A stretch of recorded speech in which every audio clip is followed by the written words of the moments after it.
ఖా కానీ so committee కుర్రోళ్ళు కానీ yeah thank you. Sherlock Holmes తర్వాత నేను సొంతంగా ఒక మంచి బ్లాక్ బస్టర్ మళ్ళీ ఇచ్చిన తర్వాత స్టేజ్ ఎక్కుదాం అనుకున్నా. కానీ అనగనగా చూసినాక తోటకూరకు అట్లా ఏం లేదని చెప్పి వెంటనే పరిగెత్తుకుంటూ వచ్చాను ఇక్కడికి సాయి అని పిలవగానే. Thank you everyone for inviting me here. So అనగనగా నాకు నితిన్ ఒకసారి ఫోన్ చేసి ఇట్లా ఒక మూవీ చేసామండి, ఒకసారి వచ్చి ప్రివ్యూ చూస్తారంటే నేను సారీ నితిన్, నేను ఒక హాఫ్ అన్ అవర్ అయిపోయాక సినిమాకి వచ్చాను. హాఫ్ అన్ అవర్ ముందు సినిమా నుంచి వెళ్ళిపోయాను అది. బట్ ఇంటికి వెళ్ళి ఆ రోజు నైట్ సినిమా చూసి నితిన్కి కాల్ చేశాను. నితిన్ కాల్ చేసి చెప్పాను, అనగనగా అనేది సినిమా కాదు నితిన్, ఇది ఒక జీవితంలాగా నాకు అనిపించింది. సో అన్ని ఎమోషన్స్ దీంట్లో ఉన్నాయి. ఎస్పెషల్లీ అంటే ఒక ఎడ్యుకేషన్ సిస్టమ్ గురించి క్లియర్గా చెప్పాలంటే, ఈ ఎడ్యుకేషన్ సిస్టమ్ మీద ఇది చూసిన తర్వాత మా ఆవిడకి ఫోన్ చేసి ముందు ఫస్ట్ నేను ఇంటర్నెట్లో అంతా సెర్చ్ చేశాను, అసలు ఇలాంటి స్కూల్స్ హైదరాబాద్లో ఉన్నాయి, ఏదో శ్లోక అలాంటి ఏదో తగిలితే ముందు మన పాపని స్కూల్ మార్చేయాలని చెప్పి ఫోన్ చేశాను అనమాట. ఫోన్ చేస్తే అంత ఓకేనా నీకు, ఫోన్ పెట్టే ముందు అంద. సో మళ్ళీ కాదే అనగనగా చూశాను, ఒకసారి నువ్వు కూడా చూడంటే కాల్ సర్లే తర్వాత ఆలోచిస్తాను అని చెప్పి, నిజమే నువ్వు చెప్పింది సర్లే వచ్చినాక ఆలోచిద్దాం అన్న. సో అంతలా టచ్ చేసింది ఇది నన్ను. అండ్ నాట్ జస్ట్ దట్, ఒక హస్బెండ్కి వైఫ్కి మధ్య ఉండే రిలేషన్, ఎస్పెషల్లీ ఒక ఫాదర్కి సన్కి. అంటే ఈ సినిమా చూసి ఆ తర్వాత నేను మా అబ్బాయికి ఫోన్ చేసి, వాళ్ళు సెలవులు అయితే ఇంటికి వెళ్ళారు, ఒక 15 minutes వీడియో కాల్ మాట్లాడారు. అంతలా టచ్ చేసింది అనమాట. సో అంటే రిపీట్ వాల్యూ ఉన్న ఫిలిం అని నేను నమ్ముతా. సెకండ్ టైం కూడా చూసి అప్పుడు ట్వీట్ చేశాను, అసలు దిస్ ఈజ్ రియలీ సన్నీ, ప్రతి క్యారెక్టర్ని చాలా చాలా బాగా మలిచాము, ఎరగదీసేసావు సినిమా. Congratulations on this success. And Rakesh, thank you, మాకు ఇలాంటి కంటెంట్ని అందించావు. ఉస్తాద్ శుభం అన్నావు this Anaganaga. I know this started before Shubham, but congratulations Rakesh.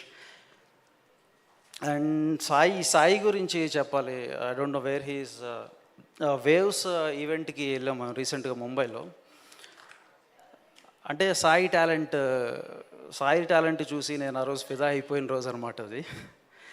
Especially ఏంటంటే ఒక ఈవెంట్ అలా జరుగుతున్నప్పుడు ఒక 3-4 మాట్లాడుతుంటే అతను మాట్లాడిన తీరు చూసి, ఏంటబ్బా ఏం చదివావు నువ్వు అంటే, MBA చదివాను గురు.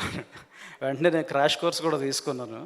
సో సాయి అంటే ఈటీవీ విన్ టీమ్ మంచి కూర్పు అది. అంటే వాళ్ళ స్ట్రాటజీ కానీ వాళ్ళ ఎగ్జిక్యూషన్ కానీ, అంటే నేను క్లోజ్గా వాచ్ చేస్తున్నాను.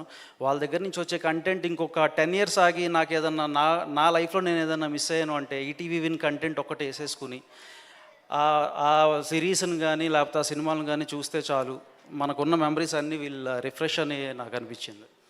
And Nitin, congratulations. I think I know this is your baby, but yeah I'm really happy. And ఇలాంటి కంటెంట్లో ఇంకా చాలా నువ్వు తీసుకొస్తావు ముందుగా నేను అనుకుంటున్నాను. And that's it. I know Sesh garu, your time is very valuable, but before that ఒక చిన్న ఇది, సుమంత్ గారు ఫ్రమ్ గోదావరి, మళ్ళీ రావా ఇప్పుడు ఇది. అంటే ఈ మూవీలో ఎస్పెషల్లీ నాకు తాతగారిని చాలాసార్లు గుర్తు చేశారండి. అంటే ఎక్కడికి పోద్ది, బ్లడ్ ఎక్కడికి పోద్ది. సో కంగ్రాచులేషన్స్ అండి. And very honoured that you being in TFI. I mean it's really pleasure watching you on the screen there. And Shesh గారు వస్తున్నారు ఈవెంట్ కంటే, సుమంత్ గారికి ఫ్రెండ్ కదా వస్తారులే అంటే, కాదు మంచి కంటెంట్ ఉన్నప్పుడు ఖచ్చితంగా నేను వస్తానని చెప్పి ఆయనే ఫోన్ చేసి అయినా వస్తారు. అండ్ థ్యాంక్స్ భయ్యా, thank you for being here. And thank you one and all for inviting me. Thank you. Thank you Vamsi garu, thank you so much. And నా సో ప్రొడ్యూసర్ రాహుల్ యాదవ్ నక్క గారిని వేదిక మీద రాసుకుని స్వాగతం పలుకుతున్నాము. మళ్ళీ రావా ప్రొడ్యూసర్ కూడా, స్వధర్మ్ ఎంటర్టైన్మెంట్స్ బ్యానర్ అధినేత. సో ఐ రిక్వెస్ట్ రాహుల్ గారు on to the stage please. Yes. Hello అండి. ఎక్కువ టైం తీసుకోను, అండ్ చాలామంది చాలా మాట్లాడేశారు సినిమా సక్సెస్ గురించి. చాలా